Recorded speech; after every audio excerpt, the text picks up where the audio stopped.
لنا إلا ما علمتنا إنك أنت العليم الحكيم رب اشرح لي صدري ويسر لي أمري واحلل عقدة من لساني يفقه قولي أعوذ بالله من الشيطان الرجيم بسم الله الرحمن الرحيم لتنذر قوما ما أنذر آباؤهم فهم غافلون صدق الله مولانا العظيم. درود شریف پڑھیں.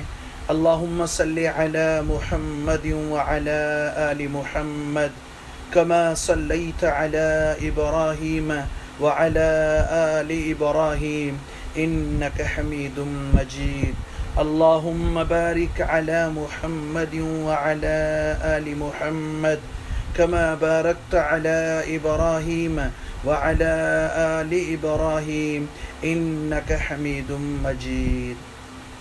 سورہ یاسین مبارکہ کی ہم تفسیر سن رہے تھے. ایک فضیلت آج بھی عرض کر دوں. قال النبی صلی اللہ علیہ وسلم من قرأ سورۃ یاسین فی صدر النہار قضیت حوائج، رواہ الدارمی.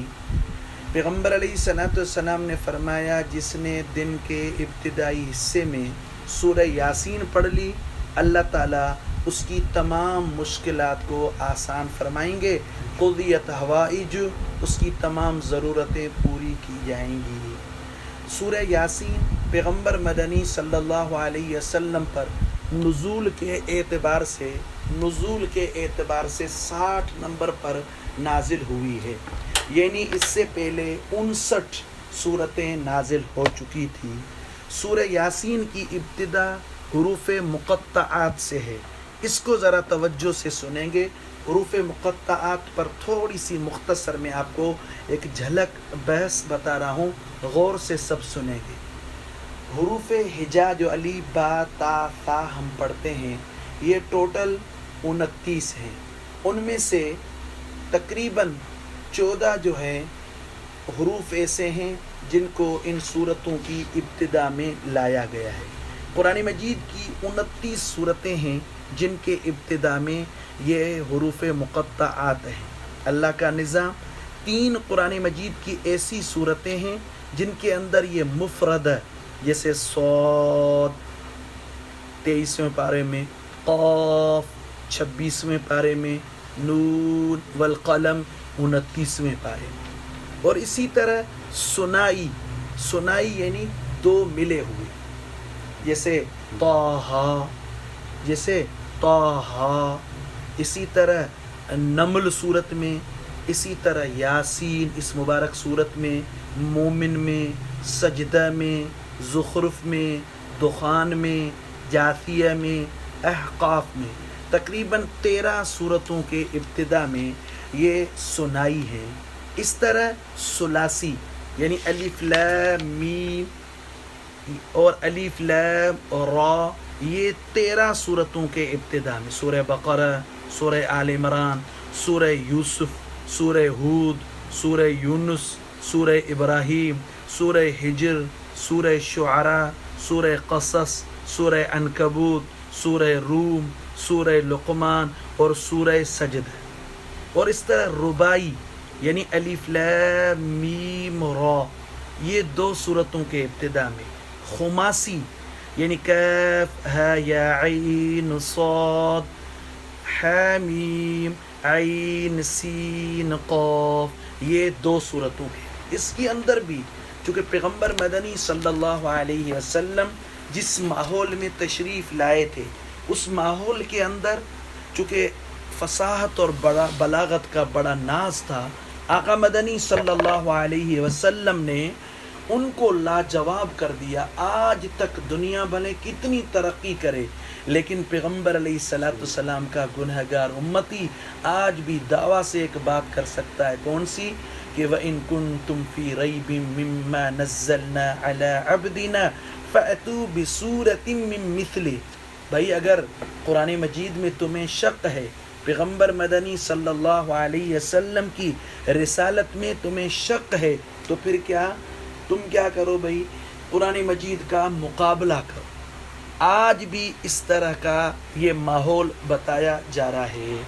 فرماتے ہیں اب سبق کی طرف آئیں کہ قرآن مجید رب العالمین کی طرف سے، مہربان کی طرف سے، زبردست مہربان کی طرف سے ایک عظیم کتاب پیغمبر علیہ الصلاۃ والسلام پر نازل کی گئی۔ لِتُنذِرَ قَوْمًا مَّا أُنذِرَ آبَاؤُهُمْ فَهُمْ غَافِلُونَ۔ اس مبارک آیت کے اندر پیغمبر علیہ الصلاۃ والسلام کی رسالت اور قرآن مجید کے نزول کی ایک حکمت بیان فرمائی گئی ہے۔ فرماتے ہیں آپ علیہ الصلاۃ والسلام کو ایک ایسی قوم کی طرف مبعوث فرمایا جو قوم ما انذر آباؤہم، جس قوم کی طرف ایک زمانے سے کوئی پیغمبر نہیں آیا تھا۔ چونکہ ابراہیم علیہ الصلاۃ والسلام کے 2 صاحبزادے سیدہ سارہ سے اسحاق علیہ السلام، سیدہ ہاجرہ سے حضرت اسماعیل علیہ السلام۔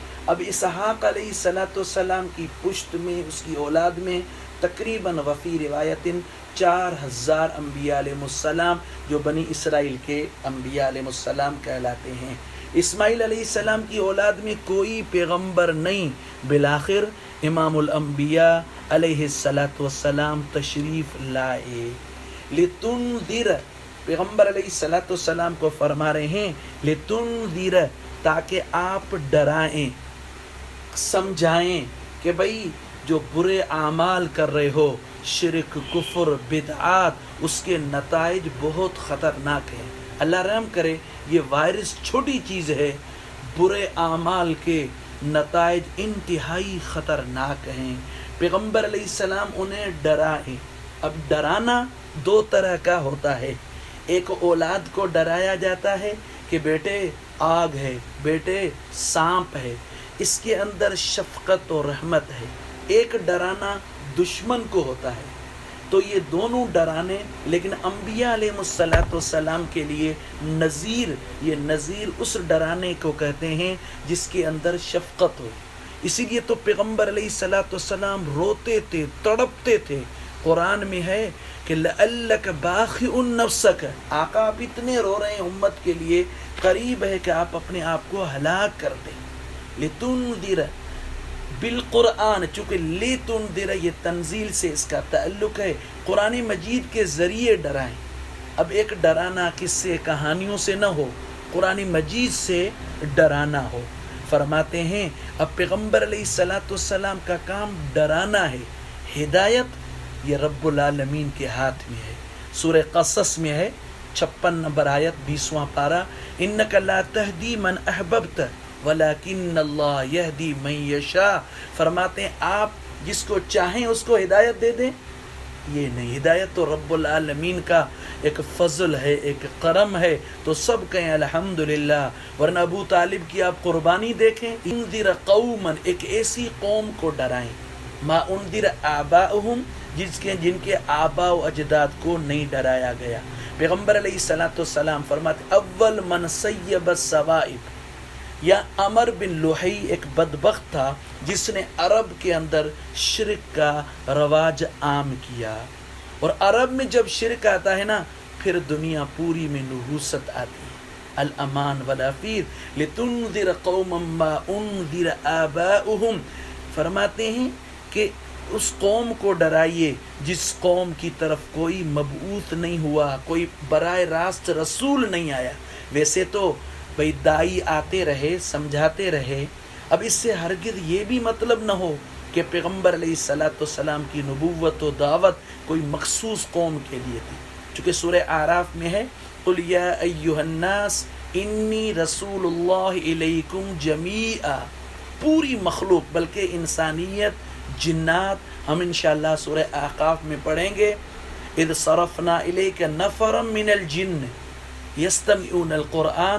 پیغمبر علیہ السلام جب فجر پڑھا رہے تھے نا طائف سے واپسی پر، تو جنات آئے ہیں، انہوں نے بھی قرآن سنا ہے، پھر وہ اپنی قوم کے پاس گئے اور قوم کو جا کر ڈرایا ہے، یا قومنا اجیبوا داعی اللہ وآمنوا بہ، یعنی یہ عظیم کلام مقدس اور پیغمبر علیہ السلام کی بعثت، یہ پوری مشرق و مغرب، شمال و جنوب، پھر قیامت تک ہے۔ وما ارسلناک الا رحمت للعالمین۔